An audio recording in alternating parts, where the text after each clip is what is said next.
In light of some of the speculation we've seen in the press coverage over the past 2 days, it's important that I again stress that we provide the highest standard of care, and no animal is ever subject to punishment in any form. Tilikum is no exception.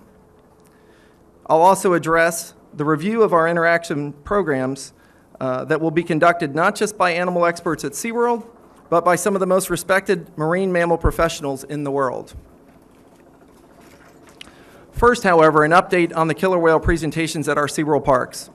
As you know, all direct interactions with these animals was suspended immediately after the incident on Wednesday in all 3 SeaWorld parks.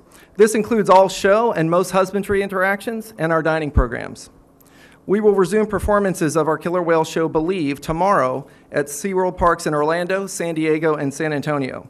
But our trainers will not enter the water. Our dining programs will likely resume early next week. We have initiated a thorough review of all the procedures that guide our interaction with killer whales. And we have reached out to several colleagues from other marine mammal facilities to take part in our review. We will only resume in-water interactions with our killer whales after the review is complete, and we have implemented any changes in procedure we feel will assure the safety of our training staff. I would like to end with a request from Dawn's family. I will read a statement that they gave us yesterday, and I urge all of our friends here in the media to respect their privacy and show sensitivity to them during this very, very difficult time. You have all heard what an amazing trainer Dawn Brancheau was, and it is true. She was the best. It came naturally to her. Being a trainer was a lifelong dream that she achieved. She loved her job and she loved her animals. For her husband, family, and friends, Dawn was so much more. She was a compassionate and loving person who lived life to the fullest. She touched so many lives. Those who knew and loved her have suffered a tremendous loss, one so unexpected that it is extremely difficult to even process or comprehend at this time.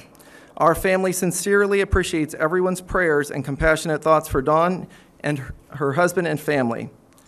While we understand that this tragic event is capturing headlines across the country, at this time, our family needs space and privacy to absorb our loss. We sincerely hope that the media will honor and respect this request. The family has made funeral arrangements to be held Sunday and Monday in Chicago. The family is preparing a memorial service to be held in Orlando at a later date.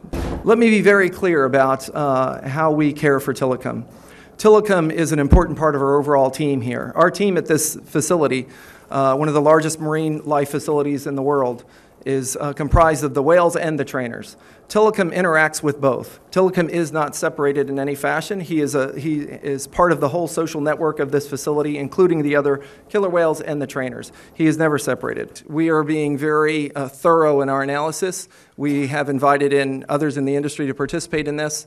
So we will take as long as it takes to get to the best conclusions we can possibly make, to change any protocols that are necessary to change, get those introduced, and so forth. So I wouldn't begin to speculate at this point how long that will be, but we are moving in due course. Our SeaWorld family is a very close-knit group, probably much more so than any of you may realize.